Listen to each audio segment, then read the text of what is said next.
The rise of Buddhism. During the reign of the third Maurya Emperor Ashoka, ruled c. 273–232 BCE, Buddhism was expanded from a religion largely localized in the Maurya heartland, a region known as Magadha, to one extending across the entire empire. Among the monuments he erected were monolithic pillars set up primarily at the sites of Buddhist monasteries. Pillars may have been used as flag-bearing standards in India since earliest times. Thus, the creators of the pillars erected during Ashoka's reign may have adapted this already ancient form to the symbolism of Indian creation myths and the new religion of Buddhism. The fully developed Ashokan pillar, a slightly tapered sandstone shaft that usually rested on a stone foundation slab sunk more than 10 feet into the ground, rose to a height of around 50 feet on high. It were carved inscriptions relating to rules of Dharma that ideal kings were enjoined to uphold, and that many later Buddhists interpreted as also referring to Buddhist teachings, or exhorting the Buddhist community to unity. At the top, carved from a separate block of sandstone, an elaborate capital bore animal sculpture. Both shaft and capital were given the characteristic Maurya polish. Scholars believe that the pillars symbolized the axis mundi, axis of the world, joining Earth with the cosmos. It represented the vital link between the human and celestial realms, and through it, the cosmic order was impressed onto the terrestrial. Lion capital from Sarnath. The capital originally crowned the pillar erected at Sarnath in north-central India, the site of the Buddha's first sermon. The lowest portion represents the downturned petals of a lotus blossom. Because the lotus flower emerges from murky waters without any mud sticking to its petals, it symbolizes the presence of divine purity in the imperfect world. Above the lotus is an abacus, the slab forming the top of a capital, embellished with low-relief carvings of wheels, called in Sanskrit chakras, alternating with 4 different animals: lion, horse, bull, and elephant. The animals may symbolize the 4 great rivers of the world, which are mentioned in Indian creation myths. Standing on this abacus are 4 back-to-back lions, facing the 4 cardinal directions. The lions may be emblematic of the universal nature of Buddhism and the universal currency of Ashoka's law inscribed on the pillar. Their roar might be compared with the speech of the Buddha that spreads far and wide. The lions may also refer to the Buddha himself, who is known as the Lion of the Shakya clan, the clan into which the Buddha was born as prince. The lions originally supported a great wheel, now lost, a universal Buddhist symbol. The wheel refers to Buddhist teaching, for with his sermon at Sarnath, the Buddha set the wheel of the law, Dharma, in motion. The wheel is also a symbol of the Chakravartin, the ideal universal monarch, and so refers to Ashoka as well as the Buddha. Their formal, heraldic pose imbues the lions with something of the monumental quality evident in the statue of the Yakshi of the same period. We also find the same strong patterning of realistic elements. Veins and tendons stand out on the legs. The claws are large and powerful. The mane is richly textured, and the jaws have a loose and fluttering edge.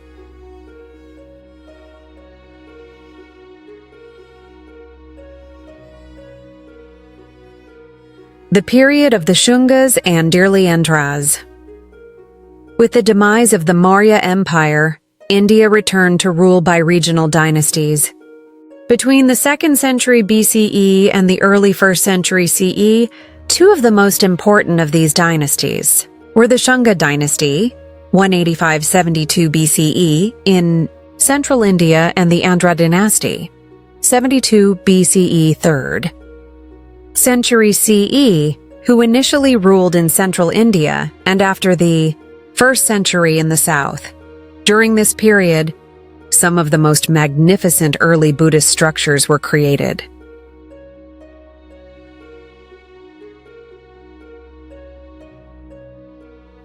stupas, religious monuments called stupas, solid mounds enclosing a reliquary, are fundamental to Buddhism. A stupa may be small and plain or large and elaborate. Its form may vary from region to region, but its symbolic meaning remains virtually the same, and its plan is a carefully calculated mandala, or diagram of the cosmos as it is envisioned in Buddhism. Stupas are open to all for private worship.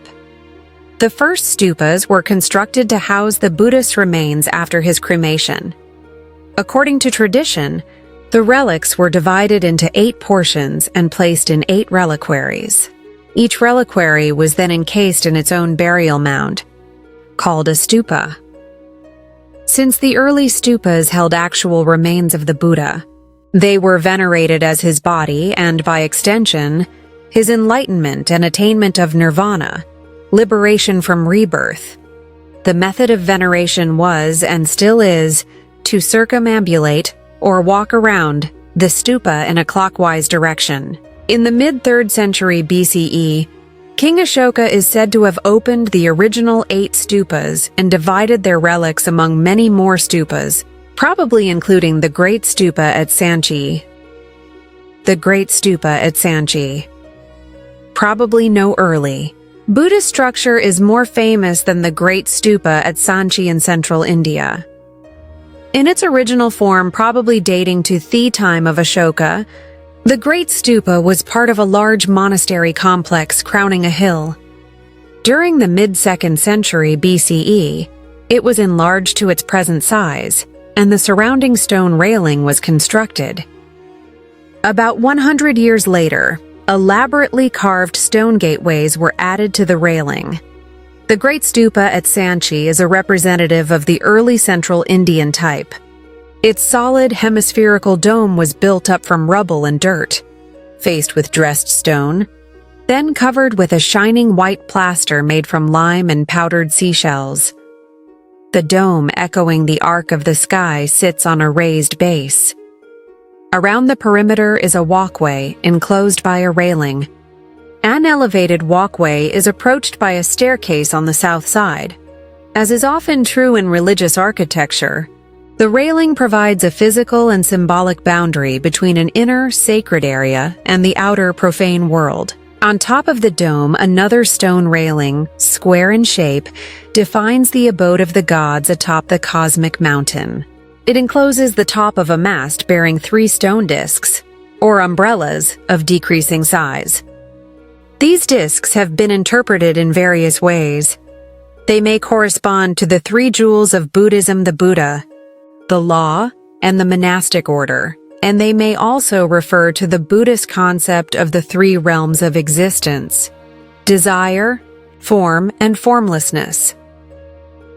The mast itself symbolizes an axis mundi, connecting the cosmic waters below the earth with the celestial realm above it and anchoring everything.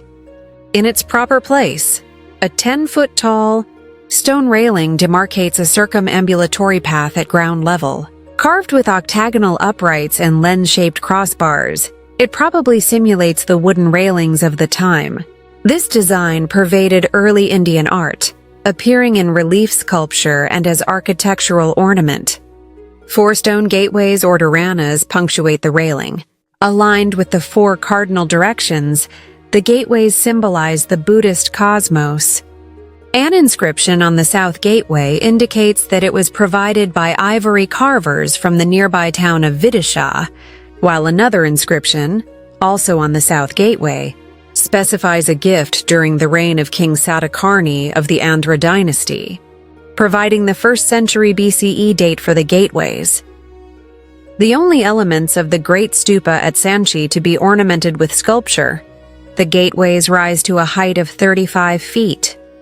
Their square posts and horizontal members array carved with symbols and scenes drawn mostly from the Buddha's life and the Jataka tales, stories of the Buddha's past lives. A relief from the East Gateway is illustrated in typical of Indian narrative relief of the 2nd and 1st centuries BCE. The scenes are organized not in a time sequence, but according to where they take place, Thus, at the top of this relief is a scene of Queen Maya's dream anticipating the birth of the Buddha, while below is a scene showing the Buddha's father in a chariot, riding out to greet his return, and at the bottom the Buddha, symbolized by a plank, levitates above the crowd gathered to witness the gift of a garden for the Buddha and his followers. All three of these scenes take place at Kapilavastu, the city of his birth. The capitals above the posts consist of 4 back-to-back elephants on the north and east gates, dwarfs on the west gate, and lions on the south gate. The capitals in turn support a 3-tiered superstructure in which posts and crossbars are elaborately carved with still more symbols and scenes, and studded with freestanding sculptures depicting such subjects as yakshis and yakshas, riders on real and mythical animals, and the Buddhist wheel. As in other early Buddhist art before the late 1st century BCE, the Buddha himself is not shown in human form. Instead, he is represented by symbols such as his footprints, an empty enlightenment seat, or a plank. Forming a bracket between each capital and the lowest crossbar is a sculpture of a yakshi. These yakshis are some of the finest female figures in Indian art, and they make an instructive comparison with the yakshi of the Maurya period. The earlier figure was distinguished by a formal, somewhat rigid pose, an emphasis on realistic details, and a clear distinction between clothed and nude parts of the body. In contrast, the Sanchi Yakshi leans daringly into space with casual abandon, supported by one leg as the other charmingly crosses behind. Her thin diaphanous garment is noticeable only by its hems, and so she appears almost nude, which emphasizes her form. The band pulling gently at her abdomen accentuates the suppleness of her flesh.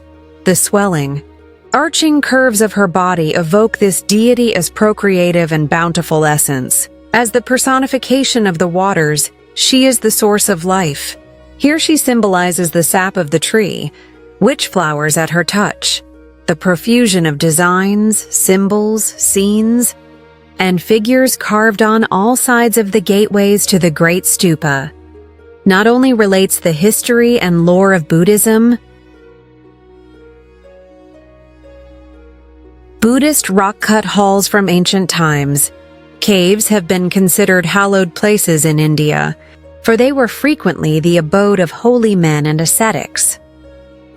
Around the 2nd century BCE, cave-like sanctuaries were hewn out of the stone plateaus in the region of south-central India known as the Deccan.